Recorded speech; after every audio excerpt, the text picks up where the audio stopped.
तो देखते हैं कि क्या आपकी नॉलेज है इन 5 सवालों को लेके, और आई होप कि आप में से मैक्सिमम बच्चों के 10 में से 10 आए। क्या स्कोर रहा वो कमेंट सेक्शन में बताइएगा। ये रहा पहला क्वेश्चन आपकी स्क्रीन पे। लितानी रिवर की बात हो रही है, तो मैंने कुछ ऐसी प्लेसेस रखी हैं जो कि पिछले 2 सालों में न्यूज में थी, 2024 में भी 25 में भी लितानी रिवर की बात हो रही है। बताइए, यहां पे 4 ऑप्शंस हैं, आपने करेक्ट आंसर बताना है। पहले ये देख लिया करो करेक्ट पूछा है कि इनकरेक्ट पूछा है, क्या सही आंसर है। चलिए इसको सॉल्व करते हैं। Longest river flowing entirely within Lebanon, okay जी। Flows through the Beqaa valley before emptying into the Mediterranean, ये बिल्कुल सही है। इट इज सोर्स, इसका जो सोर्स है that is Baalbek at an altitude of approximately 1000 metres above sea level, ठीक है जी। It forms part of the Lebanon Syria border. देखो मुझे अब इतना पता है कि लेबनान में तो जरूर है, तो पहला स्टेटमेंट ठीक होगा। लेकिन लितानी रिवर का जिक्र आता है जब इजराइल लेबनान की लड़ाई हुई थी, तो लेबनान सीरिया बॉर्डर, ये जो चौथा ऑप्शन है ये मैं एलिमिनेट कर सकता, बिकॉज अगर मुझको थोड़ा सा भी करंट अफेयर्स की अंडरस्टैंडिंग है या मैंने प्लेसेस इन न्यूज पढ़ रखी है पिछले 1 या 2 सालों से, तो मुझे पता है कि ये सीरिया में नहीं बहता। ये जो पानी है ये बहता है मेडिटेरेनियन में, ठीक। लेकिन ये पानी कौन से 2 देशों के बीच में आता है, वो इजराइल और लेबनान आता है। तो चौथा स्टेटमेंट आपका इनकरेक्ट है। आपका सही क्या है, ऑप्शन ए 1 2 3। लितानी लेबनान का लॉन्गेस्ट रिवर है which is flowing entirely within the country, बिल्कुल ठीक। ये ओरिजिनेट करता है बेका वैली में। अब बेका वैली न्यूज में इस करके भी होता है बिकॉज यहां पे ना एक ड्रग है कैप्टागॉन, एक ड्रग है कैप्टागॉन, इसकी खेती करी जाती है कैप्टागॉन की, ऑलराइट। और ये लगभग 1000 मीटर इन ऑल्टीट्यूड है, यहां से ये पानी ओरिजिनेट होता है। बाल्बेक वैली, बेका वैली एपिसेंटर बना था इजराइल लेबनान की लड़ाई का जो 2024 में हुआ था। और लितानी रिवर जो है वो पूरा का पूरा लेबनान में फ्लो करता है और ये सीरिया और लेबनान का बॉर्डर पे नहीं आता है। तो स्टेटमेंट 4 आपका इनकरेक्ट है। हाँ, ये फ्लो विद इन लेबनान करता है लेकिन ड्रेन मेडिटेरेनियन सी को होता है, ऑलराइट। ये इसके बारे कुछ इंफॉर्मेशन है। इसकी जो लेंथ है अप्रोक्सीमेटली 140 किलोमीटर की है। And after flowing through the Beqaa valley, यहां पे मैप में हम देख लेते हैं, ये देखिए after flowing through the Beqaa valley, यहां पे देखिए ये यहां से यहां ओरिजिनेट हो रहा है, यहां से फ्लो करता हुआ ये बाद में डिस्चार्ज कहां पे हो रहा है, मेडिटेरेनियन सी में हो रहा है। तो यहां पे सीरिया का कोई लिंक नहीं आता है, ऑलराइट। नाउ ऑल्सो ये रिवर जो है that seats at the closest point about 30 kilometres, यानी कि यहां से इजराइल का जो बॉर्डर है वो 30 किलोमीटर्स का है। देखिए इजराइल और लेबनान के बीच में एक ब्लू लाइन है, ब्लू लाइन बॉर्डर है, जो कि blue line border UN resolution के द्वारा बनाया गया था। वो blue line border internationally recognised या दोनों देशों के द्वारा रिकॉग्नाइज्ड नहीं है, ये भी आपको बता दूं, मैंने पहले भी प्रीमिक्स में बताया है ब्लू लाइन बॉर्डर के बारे। लेकिन लितानी रिवर जो है आफ्टर द वॉर 2024 में जो वॉर हुआ है लेबनान और इजराइल का, उस लड़ाई के बाद लितानी रिवर जो है वो एक तरह से नेचुरल बाउंड्री बन चुका है इजराइल और लेबनान के बीच में। बिकॉज ये जो एरिया है ना, इस एरिया में जो area south of Litani river है, उस एरिया में इजराइल को स्ट्रेटेजिक डेप्थ मिल चुका है।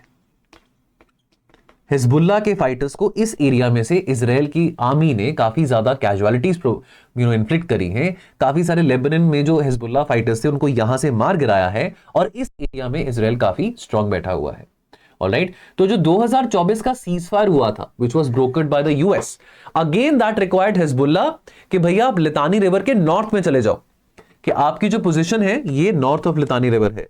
तो हिजबुल्ला को नवंबर 2024 में जो सीजफायर अमेरिका ने करवाया वो नॉर्थ ऑफ लितानी रिवर पे रिट्रीट करने को कहा था हिजबुल्ला फाइटर्स को, ऑलराइट। और इजराइल ने हिस्टोरिकली अपना इंटरेस्ट शो करा है। जब 1982 में इजराइल लेबनान का वॉर शुरू हुआ था, 2000 तक चला था, तभी भी इजराइल इंटरेस्टेड था कि वो ये जो एरिया है द नॉर्थ ऑफ इजराइल यानी कि the south of Litani river, उस एरिया को वो अपने कब्जे में करने के लिए तब भी काफी ज्यादा उत्तेजित था, alright. UN security council resolution 1701 2006 में हुआ था। This was passed after the Israel Hezbollah war and this called for Hezbollah to withdraw its armed forces to the north of the Litani river. तो यानी कि ये जो एरिया है the south of Litani river, इस area के ऊपर Israel की नजर पिछले कुछ 40 दशकों से है, मोर देन 40 इयर्स। नाउ अब इसको क्रोनोलॉजिकल ऑर्डर में हम डालते हैं। अगेन इजराइल लेबनान कॉन्फ्लिक्ट के कॉन्टेक्स्ट में ये 4 आपके सामने स्टेटमेंट्स हैं, आपने इसको क्रोनोलॉजिकल ऑर्डर में डालना है। पढ़ लो। इजराइल का withdrawal from Lebanon confirm by the UN blue line publication. Then UN Security Council Resolution 1701 calling for a ceasefire in Lebanon. Israeli airstrikes on Tyre, all right, and US brokered ceasefire requiring Hezbollah to move north of the Litani River. ये पहले question के जो solution है उसमें से इसका answer निकल रहा है। ये कब हुआ था? सन 2000 में। क्रोनोलॉजिकल ऑर्डर में आपको डालना है ना, सन 2000 में ब्लू लाइन बनाया था, सन 2000 में ब्लू लाइन बनाया था, ब्लू लाइन जो ब्लू डॉट लाइन या ब्लू लाइन जो कि इजराइल और लेबनान के बीच में एक बॉर्डर बना था, जो कि अगेन इंटरनेशनली रिकॉग्नाइज्ड या म्यूचुअली रिकॉग्नाइज्ड बॉर्डर नहीं है। ये रेजोल्यूशन कब आया था 1701, अभी आपको एक्सप्लेनेशन में बताया, सन 2006 में आया था। Then third, Israeli air strikes on Tyre, Tyre जो कि यूनेस्को साइट भी है, यूनेस्को हेरिटेज साइट भी, ये कब हुआ? 2024 में, 2024 में। और नवंबर 2024 में क्या हुआ? अमेरिका ने जो सीज फायर करवाया था, ये 2024 में। तो ऑर्डर क्या हुआ? 1 2 3 4, सिंपल। तो यानी कि ये क्वेश्चन का आंसर भी पहले पिछले क्वेश्चन से देख के निकलता है। अगला क्वेश्चन, कुर्स्क रीजन की बात हो रही है, Kursk region of Russia. 4 statements हैं, बताइए इसमें से करेक्ट कौन से है। मैंने यहां पे, चलो, choose the correct answer, choose the correct answer, बताइए क्या सही लग रहा है। Kursk, Ukrainian forces launch their largest incursion into Russian territory in the Kursk region in January 2025, बिल्कुल सही है। Kursk nuclear plant is located approximately 60 kilometres from the Ukrainian border, well ये भी सही लग रहा है मुझे। कुर्स्क रीजन शेयर करता है border with both Ukraine and Belarus, no, Belarus के साथ नहीं करता है, अगर हमने लोकेशन को मैप में देखा हुआ है। Kursk incursion was Ukraine first military operation on Russian soil since the start of the war. Kursk incursion पहला यूक्रेनियन मिलिट्री ऑपरेशन, क्या ये सही है कि नहीं? आइए इसको देखते हैं। वेल, स्टेटमेंट 1 और 2 सही है, स्टेटमेंट 4 इनकरेक्ट है, स्टेटमेंट 3 भी इनकरेक्ट है। नाउ स्मॉल क्रॉस बॉर्डर इंकर्जन्स और स्ट्राइक्स यूक्रेन करता आया है 2022 से इनटू रशिया। तो ऐसा नहीं है कि यूक्रेन ने पहली बारी रशिया के अंदर 2025 में अटैक किया। मेजर ऑपरेशन एक बहुत बड़े शहर पे यूक्रेन ने 2025 में अटैक किया, which is in the Kursk region. लेकिन जो छोटे छोटे क्रॉस बॉर्डर इंकर्जन्स हैं वो यूक्रेन करता आ रहा था 2022 से, जब लड़ाई शुरू हुई थी। पहला स्टेटमेंट बिल्कुल सही है और स्टेटमेंट 2 भी बिल्कुल सही है। स्टेटमेंट 3 इनकरेक्ट है, क्यों? बिकॉज यहां पे मैप को देख लेते हैं। कुर्स्क जो है ये 60 किलोमीटर्स विद इन रशिया आ जाता है, यूक्रेन के बॉर्डर से 60 किलोमीटर के डिस्टेंस पे कुर्स्क आ जाता है। यहां पे पास में एक और सुजा नहीं, सुमी, एक सुमी गैस स्टेशन भी है, एक सुमी गैस स्टेशन जहां से सुजा पाइपलाइन जाती है, उस पे भी यूक्रेन ने अटैक किया था। लेकिन ये कुर्स्क जो है रशिया में, ये यूक्रेन को बॉर्डर कर रहा है, लेकिन ये बेलारूस को बॉर्डर नहीं कर रहा है, बेलारूस को बॉर्डर नहीं कर रहा है। ये कुर्स्क यहां पे है यूक्रेन बॉर्डर के साथ, बेलारूस यहां पे है, तो बेलारूस को बॉर्डर नहीं कर रहा है। अगला क्वेश्चन, वर्ल्ड हैप्पीनेस रिपोर्ट 2025 की बात करते हैं। Decline in the happiness levels in America, और अमेरिकन तो वैसे अब ज्यादा ही नाखुश होंगे। आप देख ही रहे हैं कि अमेरिकन बाहर सड़कों पे आके फिर से प्रोटेस्ट कर रहे हैं कि भैया हमको फिर से वियतनाम वाला सिचुएशन नहीं चाहिए। कि क्या लोड पड़ी है, लोड पंजाबी वर्ड है, क्या जरूरत पड़ी है, व्हाट इज द नीड कि आप ईरान में अपने आप को इतना फंसा रहे हो, जबकि जिनेवा टॉक्स में बात बन गई थी। जिनेवा टॉक्स में ईरान कह चुका था कि भैया हम मान लेंगे आपकी बात, तो क्यों अब ईरान पे इतना अटैक कर रहे हो? तो लोग आके वहां पे अभी तो अनहैप्पी है। बट एनी हाउ, ये 4 ऑप्शंस हैं, बताइए। अगेन इसमें करेक्ट आपको बताना है। यहां पे यार ये थोड़ा लिखना भूल गया, choose the correct answer.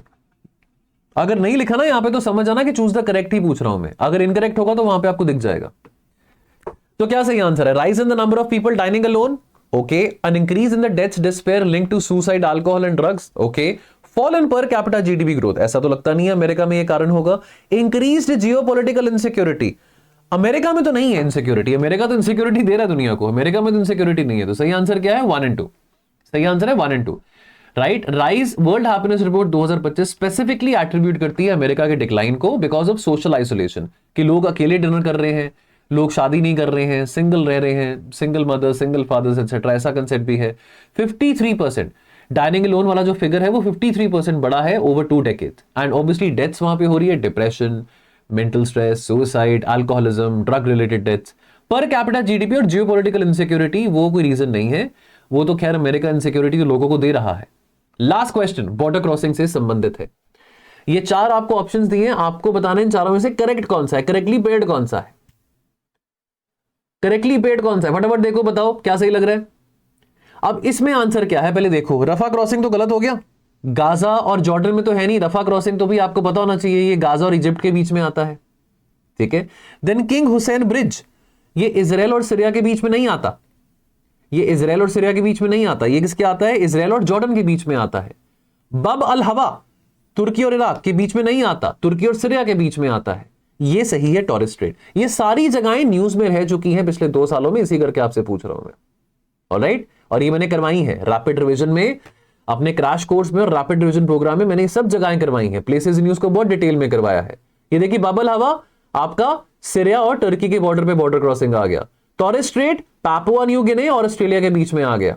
Alright, then रफा Egypt और गाजा के बीच में आ जाता है। और ये आपका आलन बाय ब्रिज या किंग हुसैन ब्रिज, ये आता है आपका जॉर्डन और इजराइल के बीच में।